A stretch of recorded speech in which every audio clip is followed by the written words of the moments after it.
Hello Pisces, Sun, Moon, Rising and Venus signs. Kamusta kayo? Sana po ay nasa mabuti kayong kalagayan. Welcome back po sa Star Tarot. Kung bago kayo rito, welcome din kayo. Thank you for your support. I truly appreciate it. God bless you all, Pisces. Tingnan natin ang mga mensahe ninyo.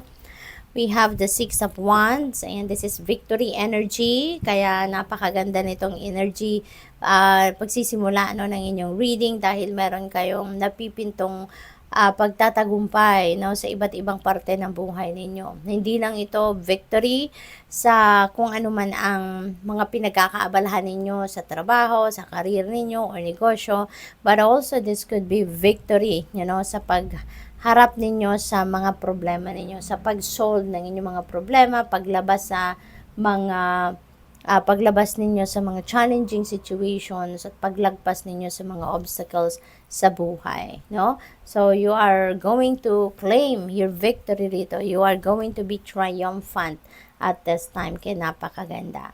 Meron din ditong maaring makuha kayo ng mga financial reward, bonuses, maaring ganon kung yan ay related sa trabaho.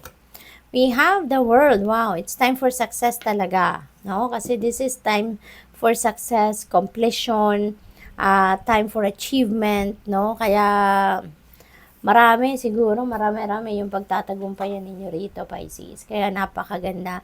This is a very rewarding period, no, sa buhay ninyo kasi yung effort ninyo, yung oras, panahon, energy that you put into whatever the situation is, no? Ngayon na, magbubunga na, makikita mo na yung fruit of your labor, kaya napakaganda. This is also travel, no? Kaya maaaring ang iba sa inyo dito maybe traveling internationally, baka meron ditong overseas job offer, baka meron ditong opportunity for you to expand, maybe an opportunity for you to study abroad, no? Yung mga ganon. What else? We have Eight of Wands. Ayan, wonderful opportunities and wonderful offers, no, that might come your way sa ngayon, Pisces. At maaaring meron ditong travel din. Wow. Wow, wow. So, travel para sila parehas, no? So, baka yung travel na to, pwedeng impromptu ito, no? Pwedeng impromptu, yun na-pick up ko dyan. Baka merong sudden opportunity for you to travel, no? Sa ngayon, nabiglaan, baka ikaw ay ipapadala sa mga seminar, baka hindi pwede yung boss, kaya maaring ikaw, dahil ikaw yung experience, ikaw yung learned, baka ikaw yung ipapadala sa mga ganon, no? Ikaw yung mag-represent ng inyong kumpanya or opisina. Pwede rin na yung travel na to could be talagang offers, no? So, trabaho, kasi napipick up ko dito kay Eight of Wands, parang this is malayo-layong biyahe. So, maybe, baka international job opportunity din ito, baka may migration, yung mga ganon ba, no? So, good luck sa'yo at marami pang oportunidad ang maaaring dadating dito, Pisces. Four of Wands, ayan, so celebration, ito, so maybe yung mga biyayang ito, dami mong tagumpay, ba diba, na maaaring makamit sa ngayon, maaaring ito yung inyong ang tawag dito, yung isa-celebrate.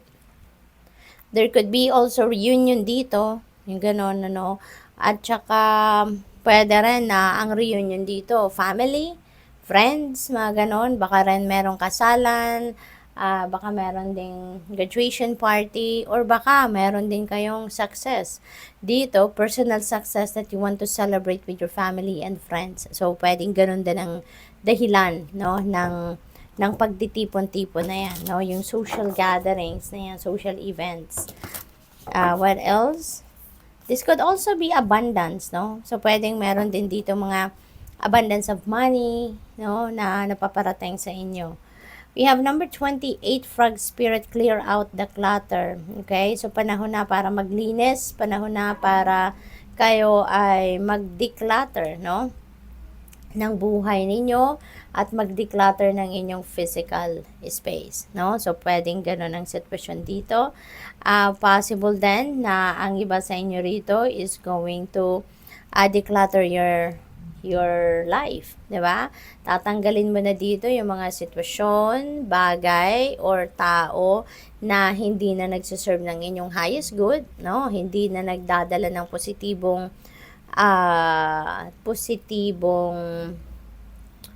ganap, no? Or positibong vibes sa buhay ninyo, kaya you are going to release them, no? From your life. We have number 47, use your mind wisely. Okay? Gamitin ninyo yung isip ninyo talaga ng wisely. Galingan ninyo. Kasi sayang naman, hindi ba?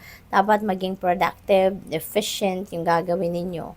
What else? We have number 7, sweet results awaits. Ayan. Alam mo, Pisces, napakagaganda, diba? Kasi ito, they are tagumpay. And ito yung sweet results, no, na naghihintay sa'yo. Yung successes na to. Ang dami ninyong tagumpay na makakamit talaga sa ngayon. So, this is definitely a very rewarding period sa buhay ninyo. Kasi lahat ng effort na ginagawa ninyo, lahat ng effort na ang tawag dito, effort na you're bringing in to whatever it is na endeavor ninyo or ventures ninyo, talagang that is going to pay off na sa ngayon at maaaring sabay-sabay pa sila. Kaya this is really sweet results, no, na naghihintay sa inyo. Kaya really, really beautiful. We have number 3, set healthy boundaries. Okay? You are about to set your healthy boundaries dito na yung boundaries na to is going to help your relationships, kahit anumang category ng relationship ito sa buhay ninyo, that is going to help you na maging stronger pa to, magkaroon pa kayo ng respeto, ng love for each other, no? At yung pag tawag dito, concern ninyo sa bawat isa when you are building your boundaries, kasi hindi mo nahahayaan na mabypass ka, hindi mo nahahayaan na apak-abakan ka, 'di ba? Ng ibang tao, abusuhin ka, yung ganon. Kasi they will be aware, no, of your boundaries. At pati rin ikaw, you know, i-impose mo din dito kung hanggang saan na lang din ang limitations nila, kung hanggang saan na lang masasabi nila sa iyo, hanggang saan na lang yung pwede nilang gawin towards you, yung ganun ba, no? Kung paano kanila itratuhin, yung ganun. We have metamorphosis, trust the process and be patient.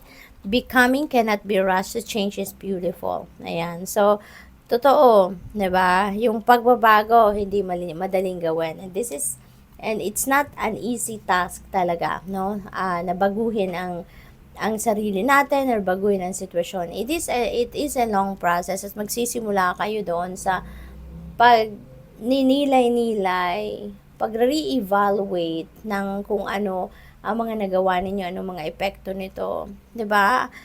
Paano ninyo dinadala yung sarili ninyo, paano ninyo tinatrato yung mga kapwa ninyo. There are stages, no? Para makarating kayo sa pagbabago. Hindi yung naisip ninyong baguhin, gusto kong ganito na gagawin mo na.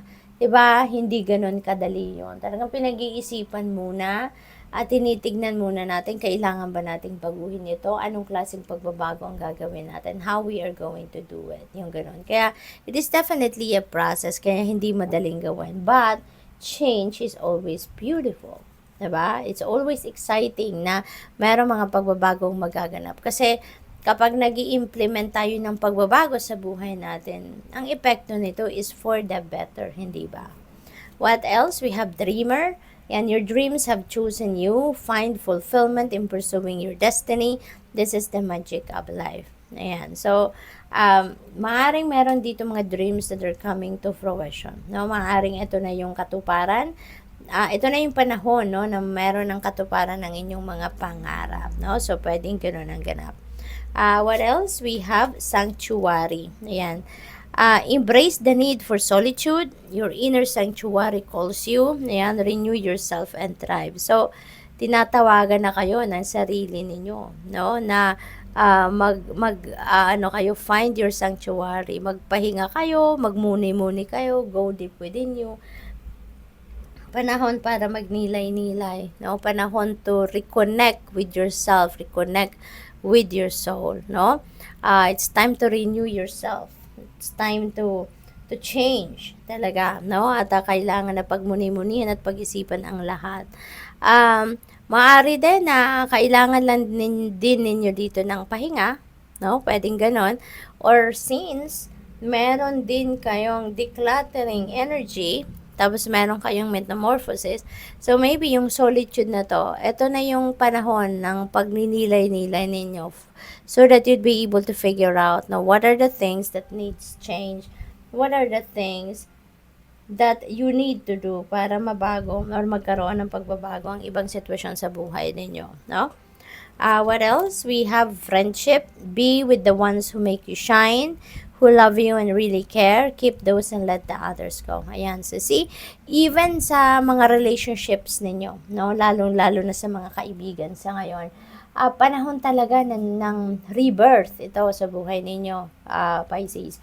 Panahon nito ng pag-create ng magandang pagbabago sa iba't ibang sitwasyon ninyo sa buhay, sa iba't ibang parte ng buhay ninyo. Kasi kahit dito sa mga kaibigan ninyo, you are also going to figure out ngayon kung sino yung totoo mong kaibigan, sino yung nagpapanggap lang na sincere sa'yo or loyal sa'yo. 'Di ba? Parang ngayon din, titignan din ninyo, baka mayroon sitwasyon kayo na madidiscover ninyo then kung sino yung tunay mong kaibigan, sino yung nandiyan para sa'yo, yung ganun ba, at sino yung hindi. 'Di ba? So maybe ganun ang sitwasyon. Kaya dito you're also going to figure out who is your true friends are at sino yung hindi. At yung hindi, tatanggalin mo na din yan sa buhay mo. 'Di ba? So napakaganda. Good luck sa iyo. Thank you for watching Love and Light. Namaste.